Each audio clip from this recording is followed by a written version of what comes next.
안녕하세요. 최다은 변호사입니다. 자, 전자발찌를 부착하고 있던 전과자가 전자발찌를 끊고 도망을 갔어. 이런 기사를 본 적이 있으실 텐데요. 자, 그러면 뭐 도망을 간 것도 뭐가 문제인 것 같긴 한데 일단 전자발찌를 끄는 거가 또 문제가 될 것 같잖아요. 그래서 그 행위에 대해서 제가 설명을 조금 드려보려고 합니다. 전자발찌 이런 애들은 전자장치 부착 등에 관한 법률에서 규정을 하고 있습니다. 전자장치 부착 등에 관한 법률 내용을 한번 볼게요. 14조에는 피부착자의 의무가 있어요. 그 의무가 뭐냐면 부착 기간 중에 전자장치를 신체에서 임의로 분리하거나 뭐 손상을 시키거나 전파 방해를 하거나 그 다음에 이게 이제 그 관할 경찰서의 담당 수사관한테 정보가 넘어간단 말이에요. 그런데 이제 수신 자료의 변조 그 밖의 방법으로 그 효용을 해야 해서는 안 된다. 아예 전자발찌를 붙여놨더니 관리 감시를 하려고 붙여놨는데 그거를 이제 못하도록 해버리면 안 된다라는 거죠. 이제 그걸 어기는 경우에 벌칙 규정이 있습니다. 38조에 있는데요. 이걸 위반해서 전자장치의 부착 기간 중 전자장치를 신체에서 임의로 분리, 손상, 전파 방해 등등등 행위를 하면 7년 이하의 징역 또는 2천만 원 이하의 벌금에 처한다라고 하고 있습니다. 생각보다 세게 처벌을 하고 있어요. 그러니까 결국은 우리가 이제 뉴스에서 봤듯이 전자발찌를 끊고 도망을 갔어 하면은 일단 전자발찌를 끄는 순간 전자장치 부착 등에 관한 법률 위반이 성립을 하게 되니까 7년 이하의 징역이나 2천만 원 이하의 벌금을 처할 수 있는 거고, 그 다음에 뭐 도주를 해서 또 다른 짓을 했다, 뭐 보복행위를 했다라고 한다면 그거는 또 다른 범죄가 또 성립할 수도 있는 거겠죠. 그런데 최근에 문제가 된 사건이 있었습니다. 그게 뭐냐면 라임 사태의 핵심 인물이라고 하는 김봉현 씨가 자기 전자발찌를 끊고 도망을 한 일이 생겼어요. 그런데 분명히 전자장치 부착 등에 관한 법률에 따르면 처벌 규정이 있는데 전자장치 부착 등에 관한 법률 위반이 아니라 공용 물건 손상죄를 적용을 하는 게 아니냐라는 얘기가 나오고 있어요. 그 이유가 뭐냐에 대해서 제가 인터뷰를 한번 했었는데 결국 이 처벌 규정에서 김봉현 씨가 차고 있던 그 전자장치에 대한 부분이 빠져 있습니다. 한번 살펴볼게요.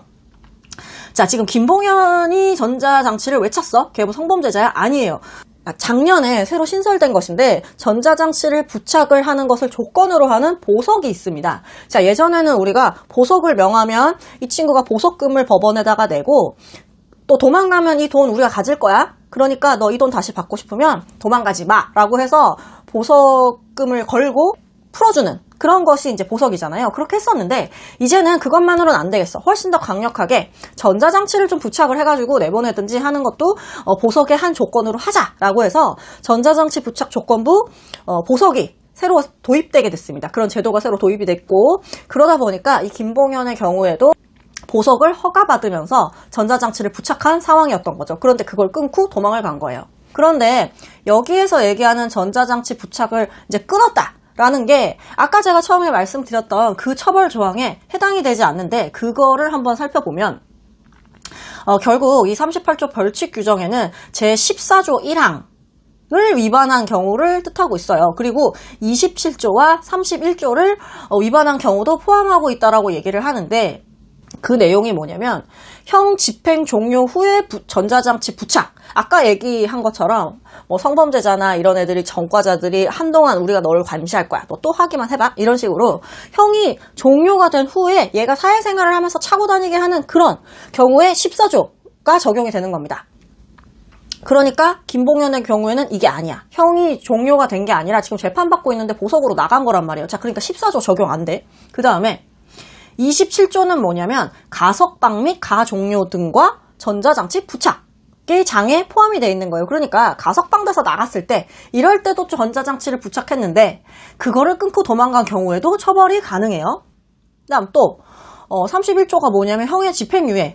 형의 집행유예를 선고받으면서 전자장치를 부착한 경우에 대해서 전자장치를 명령하면서 집행유예를 선고받았어. 이런 경우에도 처벌이 됩니다. 전자장치를 끊고 도망을 간다면은 형 집행 종료 후에 부착을 했거나 가석방인 경우에 부착을 했거나 집행유예 경우에 부착을 했거나 하는 경우 다 그 처벌 규정이 적용이 돼요. 그런데 문제는 보석을 명하면서 전자장치를 부착한 경우가 여기에 준용이 된다는 규정이 빠져 있기 때문에 이걸로 처벌을 못 하는 겁니다. 그러니까 이제 우회적으로 그러면 전자발찌라는 것도 결국은 공용 물건이잖아. 그러니까 그거를 끊었다는 건 효용을 해한 것이니까 손괴에 해당이 되겠지라고 해서 우회적으로 처벌을 하려고 하는 것이죠.